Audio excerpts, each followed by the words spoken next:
అసలు నేపాల్లో ఏం జరుగుతుంది? ఈ నిరసనలు ఎందుకు జరుగుతున్నాయి? మాజీ మంత్రులను, పొలిటీషియన్ లీడర్స్లను, ఇళ్లను మొత్తం ఎందుకు తగలబెడుతున్నారు? అంతలా వారికి కోపం తెచ్చే అంశాలు ఏంటి? అసలు నేపాల్లో ఏం జరుగుతుంది? మన పొరుగున ఉన్న హిమాలయం దేశమైన నేపాల్లో యువత రోడ్డెక్కారు. ప్రభుత్వ కార్యాలయాలు, మంత్రులే టార్గెట్గా నిరసనలు చేపడుతున్నారు. యువత చేస్తున్న ఆందోళనలో చెలరేగిన హింసలో దాదాపు 20 మందికి పైగా చనిపోతే 100 మందికి పైగా గాయాల పాలయ్యారు. అసలు ఈ నిరసనలు ఎందుకు జరుగుతున్నాయి? ఫేస్బుక్, ఇన్స్టాగ్రామ్, యూట్యూబ్, వాట్సాప్ లాంటి మొత్తం 26 సోషల్ మీడియా ప్లాట్ఫామ్లను నేపాల్ ప్రభుత్వం నిషేధించింది. సోషల్ మీడియా లేకపోతే ఇప్పటి యువతకి పిచ్చెక్కిపోతుంది, అందుకే ఆందోళన చేస్తున్నారు అన్నట్లుగా నేపాల్లో జరుగుతున్న నిరసనల గురించి బయటి ప్రపంచానికి తెలుస్తుంది. కానీ అసలు విషయం సోషల్ మీడియా ప్లాట్ఫామ్ గురించి కానే కాదు. అసలు విషయం వేరే ఉంది. ఎందుకు యువత ఒక్కసారిగా రోడ్డుపైకి వచ్చి మాజీ మంత్రులను, పొలిటీషియన్ లీడర్స్లను, ఇళ్లను మొత్తం ఎందుకు తగలబెడుతున్నారు? అంతలా వారికి కోపం తెచ్చే అంశాలు ఏంటి? అసలు నేపాల్లో ఏం జరుగుతుందో ఈ వీడియోలో క్లియర్ కట్గా తెలుసుకునే ప్రయత్నం చేద్దాం. నేపాల్లో ఇప్పుడు ఒక డిజిటల్ డెమోక్రసీ మూవ్మెంట్ జరుగుతోంది.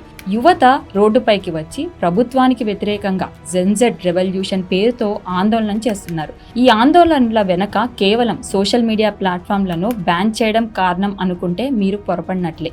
ఈ సోషల్ మీడియా బ్యాన్ అనేది ఒక ఆందోళనలు పెరగడానికి ఒక చిచ్చు పెట్టిన కారణం మాత్రమే. అది పెట్టిన కారు చిచ్చు దావానంలా వ్యాపించి నేడు నేపాల్ అంతటినీ దహించి వేస్తుంది. అసలు ఈ నిరసనల వెనక ఉన్న స్టోరీ కనుక ఒకసారి మనం గమనిస్తే, భారత్ సరిహద్దులను పంచుకునే దేశాలలో నేపాల్ ఒక చిన్న హిమాలయ దేశం. 2008 ముందు వరకు ఆ దేశాన్ని రాజులు పాలించేవారు.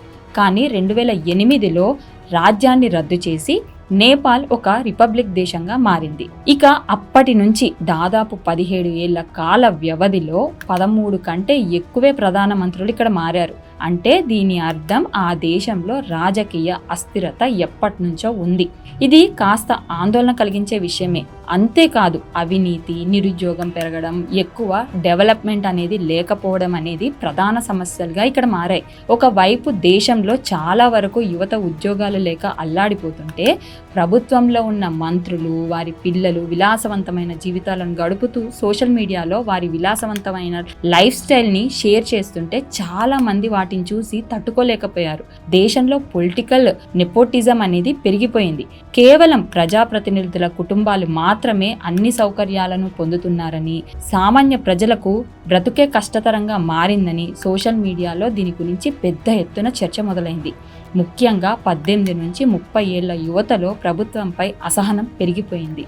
ఇలా పెరిగిపోయిన అసహనం సోషల్ మీడియా ప్లాట్ఫామ్లలో చర్చకు దారితీయడంతో నేపాల్ ప్రభుత్వం సెప్టెంబర్ 4న ఫేస్బుక్, ఇన్స్టాగ్రామ్, యూట్యూబ్ లాంటి మొత్తం 26 సోషల్ మీడియా ప్లాట్ఫామ్లను బ్యాన్ చేసేసింది. ఇందులో ఆశ్చర్యం కలిగించిన విషయం ఏంటంటే, ఈ బ్యాన్ లిస్ట్లో టిక్ టాక్ లేదు. అసలు ఈ మీడియా ప్లాట్ఫామ్లను బ్యాన్ చేయడానికి ప్రభుత్వం చెబుతున్న కారణాలు, ఈ కంపెనీలు నేపాల్లో ఆఫీస్ ఓపెన్ చేయడం లేదు, ట్యాక్స్ చెల్లించడం లేదు, కనీస చట్టాలను పాటించడం లేదు అని ప్రభుత్వం ఆరోపిస్తుంది. కానీ టిక్ టాక్ను బ్యాన్ చేయకపోవడానికి వెనుక రాజకీయ సంబంధాలున్నాయనే అనుమానం కూడా ప్రజల్లో మొదలైంది. బ్యాన్ చేయకుండా వదిలేసిన ఈ టిక్ టాక్తోనే నిరసనలు ఒకరికొకరు మరింత కమ్యూనికేట్ అయ్యేలా చేశాయి.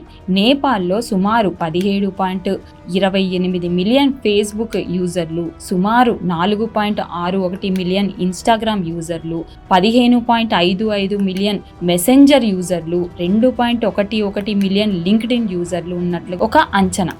ప్రస్తుత యువత కేవలం ఎంటర్టైన్మెంట్ కోసమే సోషల్ మీడియాను వాడడం లేదు.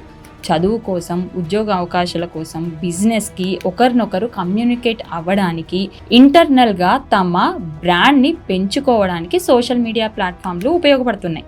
అసలే నేపాల్లోని ఈ రాజకీయ అస్థిరతతో, పొలిటికల్ నెపోటిజంతో పెరిగిపోయిన నిరుద్యోగం, అవినీతితో ఇబ్బందులు పడుతున్న యువతకు ఈ సోషల్ మీడియా బ్యాన్ అనేది తమ వాక్ స్వాతంత్రాన్ని హరించినట్లుగా అనిపించింది. తమకు మాట్లాడుకునే స్వేచ్ఛ లేదా, ఇది మా స్వేచ్ఛపై డైరెక్ట్గా దాడి చేసినట్లే అని యువత భావించారు. దాంతో ఈ బ్యాన్ ఒక చిచ్చులాగా మొదలై అవినీతికి, నెపోటిజంకి వ్యతిరేకంగా అందరికీ సమాన హక్కులు కల్పించాలని, తమ గొంతులు నొక్కేయొద్దని జెన్జెడ్ పేరుతో ఆందోళనలు మొదలయ్యాయి. ముందుగా నేపాల్ రాజధాని ఖాట్మండులో మొదలైన నిరసనలు పోఖారా, బట్వాల్, ధరన్, గోరాహి వంటి ప్రధాన నగరాలకు వ్యాపించాయి. మొదట ప్రశాంతంగానే నిరసనలు మొదలైన ఖాట్మండు పార్లమెంట్ ముందు కూర్చుని నిరసన చేస్తున్న యువతను చెదరగొట్టడానికి పోలీసులు టియర్ గ్యాస్, రబ్బర్ బెల్ట్లు, వాటర్ క్యాన్లను వాడారు. దాంతో నిరసన హింసాత్మకంగా మారిపోయింది. అలా మారిన ఆందోళనలో దాదాపు 19 మంది చనిపోవడమే కాకుండా 100 మందికి పైగా ప్రజలు గాయాల పాలయ్యారు. వారిలో మరో 20 మంది పరిస్థితి చాలా విషమంగా ఉన్నట్లు తెలుస్తోంది. నిరసనలు హింసాత్మకంగా మారడంతో నేపాల్లోని ప్రధాన నగరాల్లో కర్ఫ్యూను విధించేశారు. అలాగే అంతర్జాతీయ ఒత్తిడి, ప్రజల ఒత్తిడితో ప్రభుత్వం సోషల్ మీడియాపై ఉన్న బ్యాన్ను ప్రభుత్వం ఎత్తేసింది. అయినా ఆందోళనలు చెలరేగడం ఆగలేదు. ఎందుకంటే అసలు ఈ నిరసన కేవలం సోషల్ మీడియాను బ్యాన్ చేసినందుకు కాదు కాబట్టి. అందుకే నిరసన చేస్తున్న కొంతమంది యువత మాజీ మంత్రులను, ప్రస్తుత మంత్రులను, వారి ఇళ్లను, ప్రభుత్వ ఆస్తులను టార్గెట్ చేశారు. మాజీ మంత్రులను, ప్రస్తుత మంత్రులను రోడ్లపై ఉరికించి కొట్టారు. వారి ఇళ్లను తగలబెట్టేశారు. వారి పరిస్థితి చెయ్యి దాటిపోవడంతో శాంతి భద్రతలను కాపాడడం కోసం నేపాల్ ఆర్మీ ప్రస్తుత ప్రధాని కేపీ శర్మ ఓలీని రాజీనామా చేయమంది. దాంతో ప్రధానమంత్రితో పాటు కొంతమంది మంత్రులు కూడా తమ పదవులకు రాజీనామా చేసేశారు. అసలు ఆందోళన చేస్తున్న జెన్జెడ్ వారి డిమాండ్లు సోషల్ మీడియా బ్యాన్ రద్దు చేయాలి, అవినీతిపై ప్రత్యేక కమిషన్ ఏర్పాటు చేయాలి, పోలీసుల బల ప్రయోగంపై విచారణ జరగాలి, యువతకు ఉద్యోగ అవకాశాలు కల్పించాలి, మాట స్వేచ్ఛ, అలాగే డిజిటల్ హక్కులు కాపాడాలి అనేవి వీళ్ళ ప్రధాన డిమాండ్లు. అందులో ఒకటి నెరవేరిపోయింది. మిగతావి ఎప్పుడు జరుగుతాయో చూడాలి.